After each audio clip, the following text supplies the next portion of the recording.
Review of all the facts, we have assessed that the Burmese military's actions on February 1st, having deposed the duly elected head of government, constituted a military coup d'etat.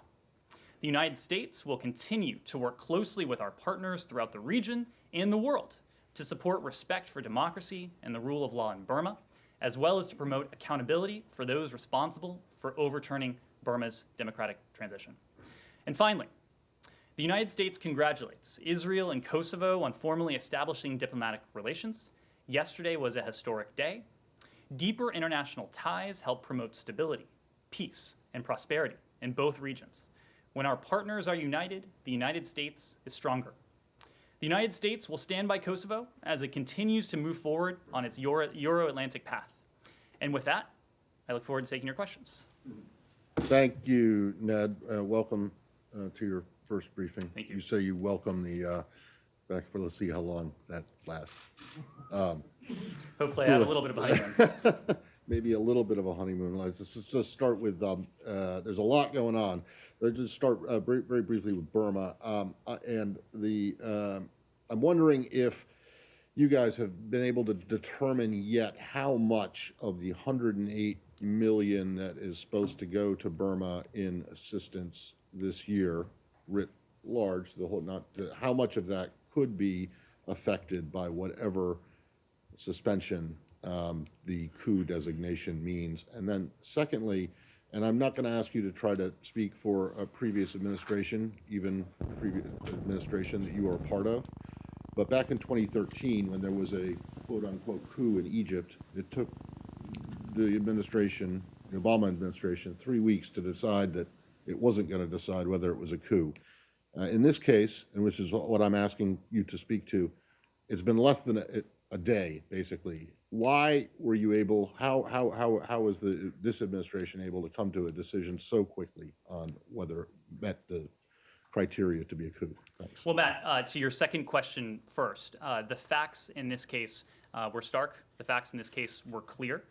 We assessed, based on the facts and the circumstances, that the Burmese military deposed State Councilor Aung San Suu Kyi, as I said, the leader of Burma's ruling party, and Burmese President Win Myint, the duly elected head of government, in a military coup d'etat on February 1st. Let me explain, because I know there's a lot of interest in this, just what that means. And so according to the annual Department of State Foreign Operations and Related Programs Appropriation Act, it contains a recurring provision that restricting certain assistance to the government of the military, and these are the three criteria we looked at, whose 1, duly elected head of government is 2, deposed by military coup d'etat or decree, or a coup d'etat or decree in which 3, the military plays a decisive role. So those are the three criteria that individuals here in this building, in our EAP Bureau, and the Legal Advisor's Office have been taking a very close look at ever since Sunday night. You were right that we moved expeditiously with this. I can tell you it was an absolute priority for us to determine exactly what happened and to be decisive in calling it what it was. When it comes to the United States foreign assistance, I think you used a figure of 108 million. The United States is providing nearly 135 million in bilateral assistance to Burma in FY 2020. I should mention that only a portion of that, a very small portion, is assistance to the government. So as you heard from my colleagues earlier this morning, we're undertaking that review. Again, we're going to work expeditiously to determine the implications for Burma's military leaders for their actions here. But there is a small sliver of that foreign assistance that would actually be implicated. It's the vast majority that actually goes to Rohingya, to civil society, and not to the Burmese military. Yes? Barbara Platt-Usher from the BBC. You were saying that it took you a short time to determine it was a coup. China has not determined that yet. It's still calling it an internal matter. So my question is, how can it be possible to resolve the crisis working with the international community if the most powerful country in the region isn't involved? And I have a second question on Alexei Navalny, who of course has been sentenced now. And you put out a statement saying that you were working with partners to hold Russia accountable. Can you give us more details on this accountability element? Is it becoming part of an urgent element in your review. Do you have anything to say about that?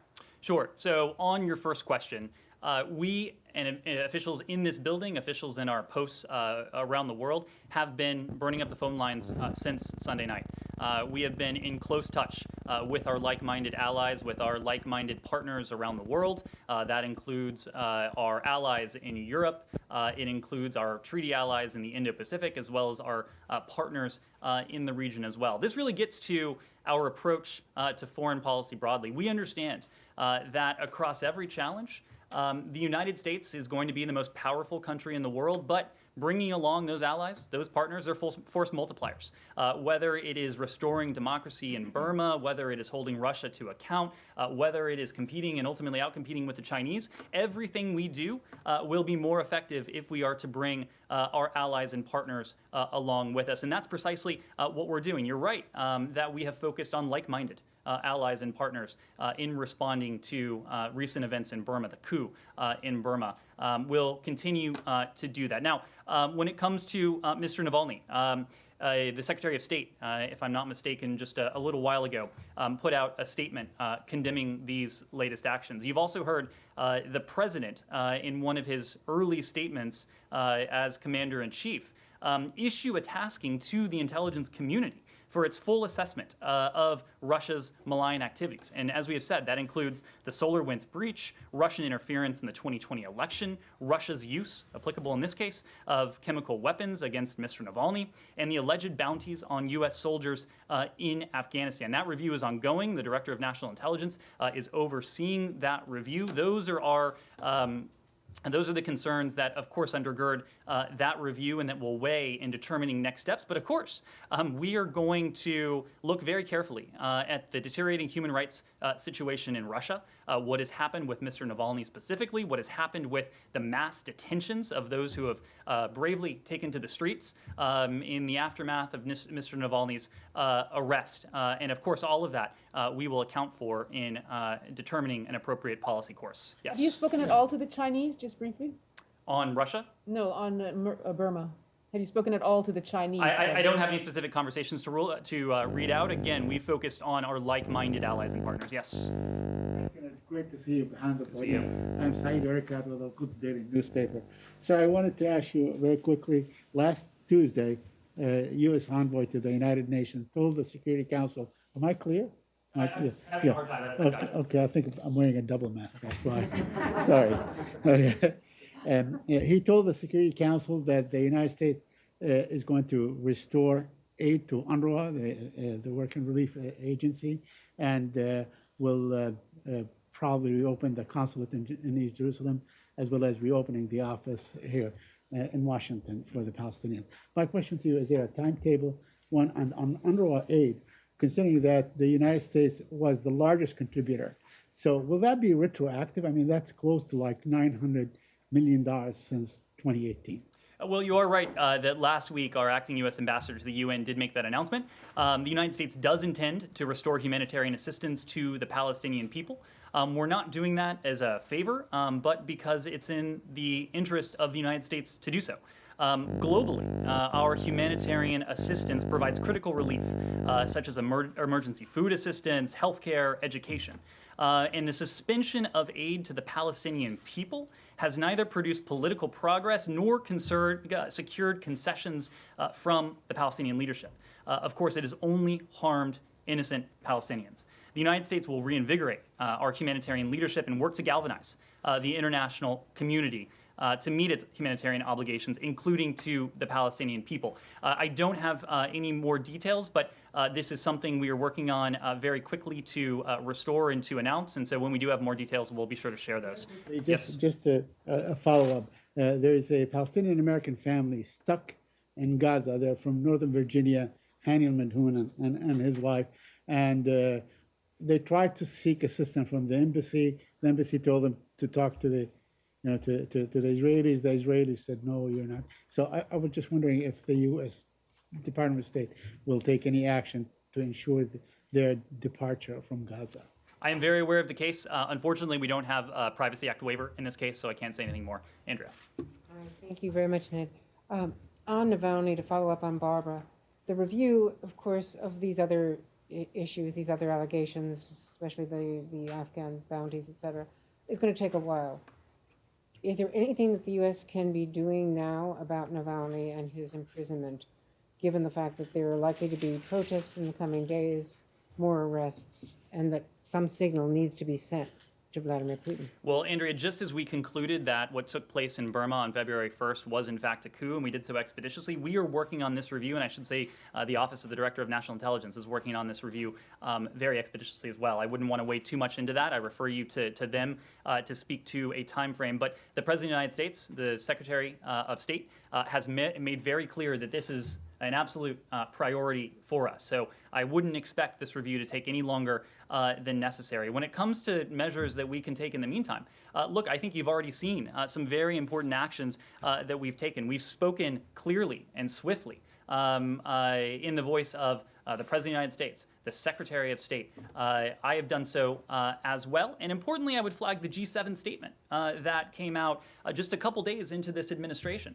It was a very strong signal that the United States, we're not working alone. We are working with our closest allies and partners around the world to stand up for human rights, to stand up for the democratic aspirations of Russian citizens. And do you anticipate that he will be making any calls to some of his counterparts in that, in terms of allies? Making any calls? Well, as you know, the Secretary, again, has been burning up his phone since he stepped foot in this building. As of last count, I think this was as of earlier this week, he's made almost a few dozen foreign leader calls. We've read out, we've read them out, and I think you'll see in many of them a reference to our concern for human rights, for democracy, including in the Russian context. Humaira. Hi, Ned. Just to follow up on Barbara's question about China, I'm just wondering, you guys are considering some sanctions, some sort of an action on Myanmar. How worried are you that any such action could push them further towards Beijing? What do you think about that? And then if I can move to Iran, yesterday, Jawad Zarif basically said one way to break the impasse over who goes first, US or Iran, to return to compliance with the JCPOA would be maybe EU Foreign Policy Chief Borrell to help synchronize that. Are you open to this suggestion? And finally, has Rob Malley or any State Department official had any contact with Iranian officials since January 20th? On your last question, the answer is no. When it comes to our strategy for the JCPOA and I should say to contain Iran's nuclear program, as we said, in the first instance, we're going to have consult closely with our allies and partners, and I'm sorry if I'm repeating myself, but it's going to be a constant refrain of our foreign policy. That's what we're doing. We're also consulting with members of Congress, so we haven't, of course, have had any discussions with the Iranians, and I wouldn't expect we would until those initial steps go forward. When it comes to Burma, look, I don't think the military takeover, the military coup, is in the interest. It's certainly not in our interest. It's certainly not in the interest of our like-minded partners. I think you will also find that it's not in the interest of the Chinese. So our first concern, of course, is the restoration of civilian leadership in Burma. Our concern, consistent with that, is ensuring that as we undertake this review, now that we have determined that a coup has taken place on February 1st, the civilian-led government has been deposed by the military, our first concern as we do that review will be to ensure that of the $135 million we contribute annually to the people of Burma, that we don't do anything that would affect the long-suffering people of Burma, including the Rohingya in this case. So we will be very careful of that. And then, I'm sorry, remind me of your other question on Iran. Yeah, the synchronization. Jawad Zarif's suggestion that could be one way of breaking the impasse with Borrell. Well, look, I think we have made our position very clear. President Biden has been very clear since he's held that title. He has been very clear even before he held that title as a candidate.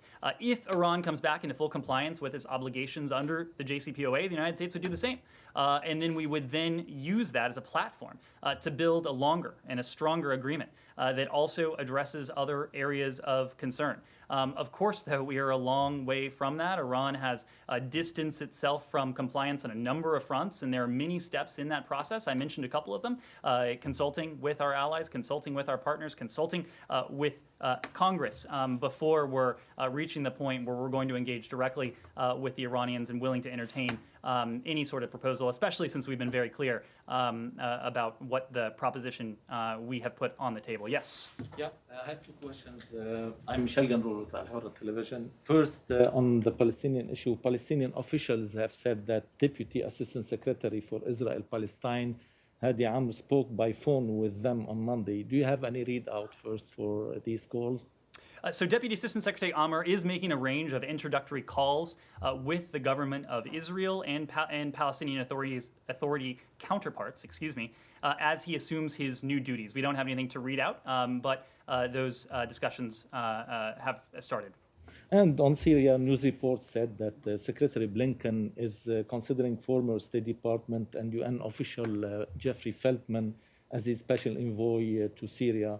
Is that accurate, and how do you view the way forward in Syria?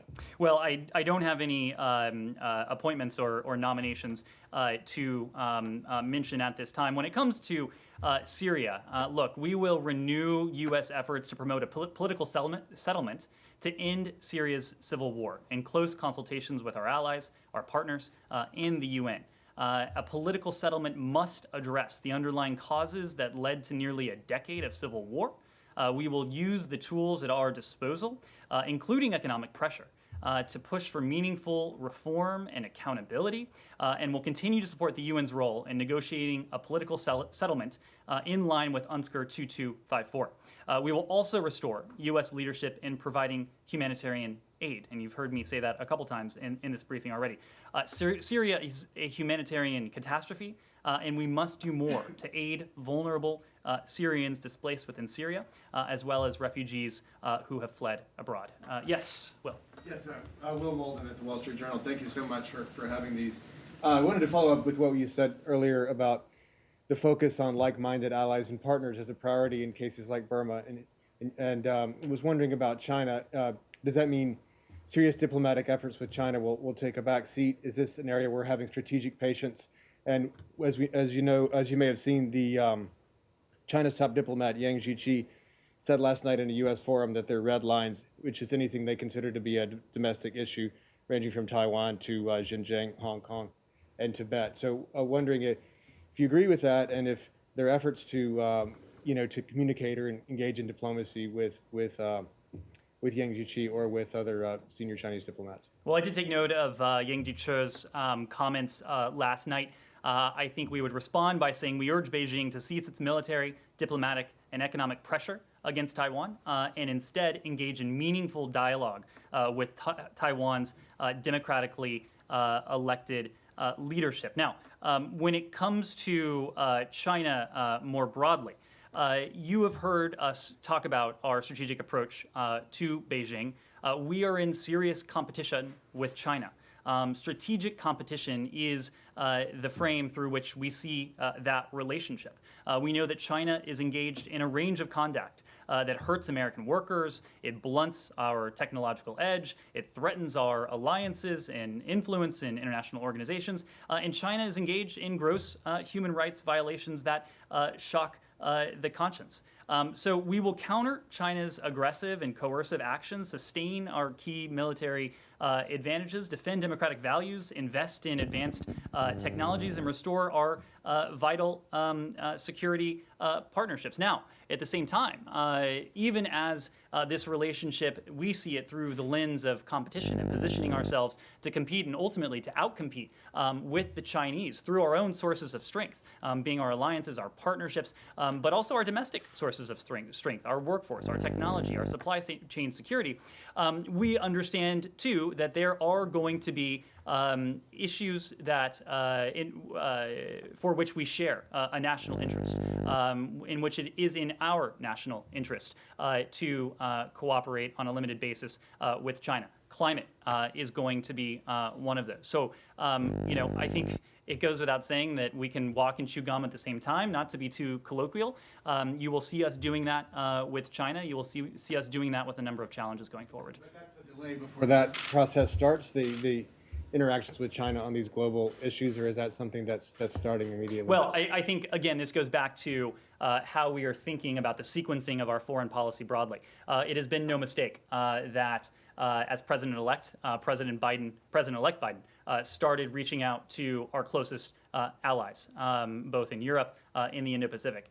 It is no coincidence that as President Biden started by reaching out to our closest allies in Europe and the Indo-Pacific. It is no coincidence that as Secretary of State, Secretary Blinken started by reaching out to our closest allies, and of course I should add our Mexican and Canadian allies as well, but our closest allies in Europe and the Indo-Pacific. So we see our alliances, our partnerships globally as, again, this force multiplier across any range of challenges, and that includes in our relationship with Beijing. So as a first step, we want to make sure that we are in lockstep with those allies and lockstep with those partners, and then you can expect that there will be engagement in several areas with China. Yes. Thank you. Francesco Fontemaggio for AP. I wanted to follow up on Iran and Humera's question.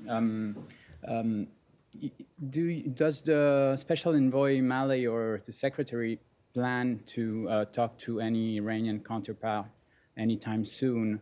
And also, do you say that you're ruling out any kind of synchronization between steps by the US and steps by the Iranian to come back in full compliance, or do you not rule out some kind of synchronization? Well, when it comes to Special Envoy Rob Malley, he just started in the role late last week on Friday. So he is now, 3 days into the job. I can say, however, that he has hit the ground running. He has begun engaging on important work and is in the early stages of calls with allies, partners, as well as members of Congress. When it comes to the propositions that have been put on the table, I would just go back to the proposition that we've put on the table, that President Biden on the campaign trail, and more recently, President Biden as President of the United States, Secretary Blinken as Secretary of State, have set. When it comes to the JCPOA, we are prepared to walk the path of diplomacy if Iran resumes that full compliance. Any contact with the Iranians sometime soon? Again, our first focus is on engagement, partnership, discussions with our allies, partners, members of Congress. Kylie. I just want to go back to Navalny for a second. Just to clarify, are you saying that the entire policy review, the entire intelligence review of all of the concerning actions by Russia, the bounties on U.S. soldiers, their solar winds hack, the election interference, all of that entire review has to be done before the Biden administration does anything on Navalny's sentencing today? Or no, I'm not going to rule anything out. And obviously, we've already spoken out very forcefully about the sentencing of Mr. Navalny, including from the Secretary of State. My point was that there is a holistic review of our relationship with Russia that takes into account the full range of Russia's malign activity. President Biden has been very clear. Secretary of State Blinken have been very clear. We're not going to countenance the sorts of things that we've seen from the Russians in recent years, and that's exactly what this review is intended to do, to review those and to help inform an appropriate policy response. Okay, and then just one more follow-up on Iran. Has news in the recent days over the last few weeks of Iran, beginning to enrich uranium at a larger number of advanced centrifuges or planning to curb short-term notice to IAEA inspections, has any of that impacted how quickly the Biden administration sees the need to get the U.S. and Iran back into compliance with the JCPOA? Well, it has undergirded our belief that this is a challenge we have to tackle immediately. And I'm not referring to the JCPOA, I'm referring to the broader challenge of ensuring that Iran is not in a position to develop a nuclear weapon. It again is just another indication that this is a challenge that cannot wait. We've spoken to the diplomatic path that President Biden first detailed on the campaign trail. But we know that we have to act with some urgency here, given some of the circumstances that you just outlined. Yes, Nick. Can I go back to Myanmar and Russia and combine them, and this will get, I think, to how you see leverage and how you see sanctions. So in Myanmar, are you considering sanctioning further sanctions on the Myanmar military, and do you believe that you can impose a cost that would change the military's behavior? And on Navalny, Navalny's aides are calling for a specific set of sanctions that they released this weekend. I think it was 35 on senior aides around Putin. Do you believe that, or are you considering that, and do you believe that kind of action might actually affect Russian government behavior? Well, I think the connective tissue there is that sanctions can, in the right circumstances, be an effective policy tool. We have used them with good effect in both cases, Burma and Russia. When it comes to Burma, the members of Burma's military junta are already under significant sanctions. There are many Russian actors who are sanctioned quite heavily for their various misdeeds in recent years. When it comes to additional sanctions against the Burmese military, as President Biden has said, the United States will take action against those responsible, including through a careful review of our current sanctions posture. So it's something we're closely reviewing. When it comes to Russia, we are undertaking, the president has directed his DNI to undertake this review precisely so that we can have a holistic picture of what the Russians have been up to in recent years, so that we can ensure that our policy options, which would include sanctions but not necessarily be the extent of it, are calibrated appropriately. And so can you, sorry, just on the specific sanctions and Navalny's aides called for, can you admit that you're at least considering them or saw them? As a general rule, and I would say as a rule, I can't imagine an exception to this, we're not going to speak to any sanctions before we enact them. If we were to do so, of course, it would allow individuals who might otherwise be subject to the sanctions to try and evade them and give them an escape route. Yeah, on Navalny, just a quick follow-up. Today, Foreign Minister Lavrov said that was a trumped-up theater, that, you know, the Germans should share with the Russians whatever data on poison and so on. Do you have any reaction to that? I'm sorry, it was a Trump. Lavrov suggested that the whole thing is a trumped-up theater, and the Germans are refusing to share whatever, you know, analysis data on the poison. Right. So again, this is one of those elements that is under review by the Director of National Intelligence. I think obviously we do not agree with that assessment. I think if you ask our German allies, they would not agree with that assessment, but I assume we'll have more to say when that review is conducted. Maybe one final question. Can I just make a logistical suggestion, and feel free to tell me to go to hell or whatever you want to say, but it Stick on one topic at a time, is that where you're going? Yes, okay. Exactly. I mean, it has been, when we used to have these more frequently, I think you'll find it easier, it's certainly easier for people to follow if we exhaust one subject other than bouncing back and forth between all of them all the time. In that spirit, because I had questions about Navalny, the statement, and why, if a conscious decision has been made to separate the case of Navalny, who is actually a Russian, and American citizens who were detained in Russia, Trevor Reed, Paul Whelan, are you guys going to be speaking to those? I believe Mr. Reed has a court hearing coming up very soon, and why have you decided to keep them separate? Well, the question came to me in the form of Mr. Navalny, so I was speaking to Mr. Navalny. When it comes to Trevor Reed and Paul Whelan, we continue to be seriously concerned over the treatments of American citizens. Paul Whelan and Trevor Reed, both men traveled to Russia as tourists, were arrested, and were then convicted without credible evidence. We hope Russia will do the right thing and return them to their families in the United States. They have been deprived of their freedom for far too long. We'll continue to speak out on behalf of those cases. I guess the point is that when you're calling for the immediate release of a Russian opposition figure, that, you know, why do you choose not to make the same call for American citizens who have been that you believe to be unlawfully I think I just did. The question. No, I meant at the same time. And then secondly, you mentioned the Kosovo-Israel agreement. The Secretary has said that he welcomes and thinks that the Abraham Accords were a good thing, and that you would try to build on them. That's right. And I'm just wondering why, are you prepared to give the previous administration credit for the Kosovo-Israel deal, for the other Abraham Accords? And do you think that that credit should extend to being considered for a Nobel Peace Prize? I am enjoying my new role here at the State Department. That new role does not give me control over who gets awarded a Nobel Peace Prize. Do you think it's worthy to be considered for? I'm not going to weigh in on that question. I'm going to leave that to the, believe it is the Swedish parliamentarians who are charged with, sorry, Norwegian, I'm sorry, Norwegian parliamentarians who are charged with that. There's your first international incident right there. Look, when it comes to the Abraham Accords and to your question, I believe this was something that Secretary-designate Blinken has spoken to. And he has spoken to the Abraham Accords as something that was welcome during the previous administration, something that indeed we hope to build on. The United States will continue to urge other countries to normalize relations with Israel, and will look for other opportunities to expand cooperation among countries in the region.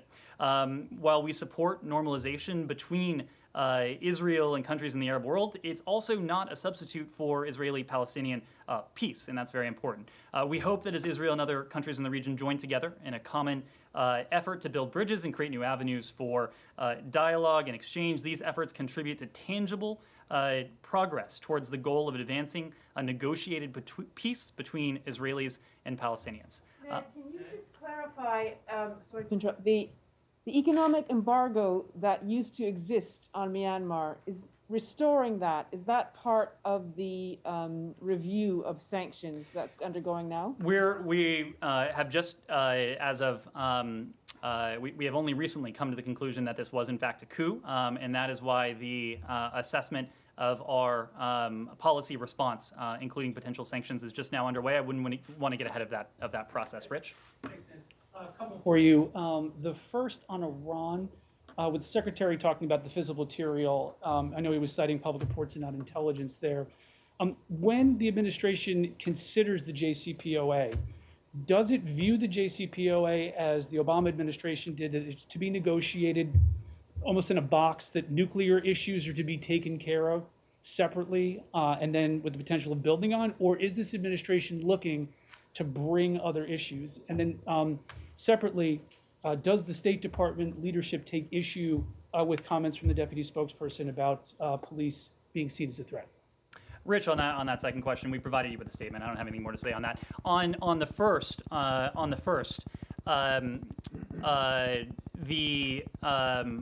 sorry, remind me what the precise question was. So does the administration view the JCPOA negotiations as a separate issue? Yes, right. So as we have said, the proposition on the table, as President Biden has said, is that if Iran resumes full compliance with the JCPOA, we will be prepared to do so. We seek to use, if Iran takes those steps, and it is a far cry, is quite a ways away from those steps right now. But if Iran does take those steps and we re-enter the JCPOA, we would seek to use the JCPOA.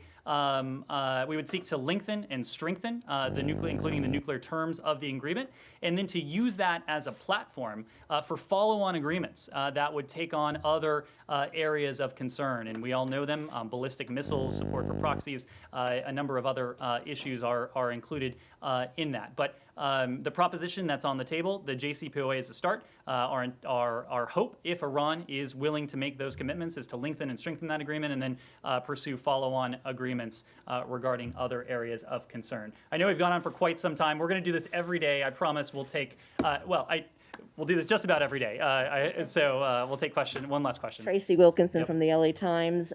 In your opening comments, you said that the career women and men, you see them as the driving force of American diplomacy and in this building. But as you probably know, there's already some grumbling among the rank and file that a lot of the top positions so far have gone to political appointees, particularly people who participated in Biden's campaign and so forth. Can you comment on that? And what would be the appropriate ratio of political to career? So Tracy, when it comes to nominations that have been put forward by the president, I believe there have been 5 to date. So we're talking about a very small sample size. When Secretary Blinken addressed the workforce on his first day in the building last Wednesday, he spoke to the women and men in the department, said they were in fact our greatest asset, said his intention was to recruit, retain, and promote a senior State Department workforce that looks like the country we all represent. So I can assure you that as we make additional announcements, as the President issues additional nominations, as the Secretary of State puts forward additional appointments, that you will see a number of respected career officials assume some of the most senior positions in this building. There's no doubt about that. Thank you very much, everyone. Will. Wild card, it's open skies. Foreign Minister Rob suggested this morning that Russia would return to open skies if the U.S. would. Does the Biden administration, would the Biden administration consider returning to open skies? So, Nick, we're studying the issue. We'll take a decision in due course. To the best of our knowledge, Russia is still not in full compliance with the treaty. Thank you very much. Putting Daley back in the briefing here, but will we, every day, will it be common practice that we wait until after the White House So finishes? I know there's some logistical questions we need to resolve. That is among them. Okay. We are hopeful that this 2 p.m. time slot will generally be free and clear from the White House briefing. I will also just say that we want to make these briefings available to as many people as we can. So I think going forward, perhaps on Friday, we might do a telephonic briefing that, of course, includes all of you, but also the fuller press corps. So thank you very much, everyone. Thank you. Yeah, the earlier the better. Understood. Understood. We will take your feedback into consideration. Under review. Under review. Thank you. Thank you. Thanks. I really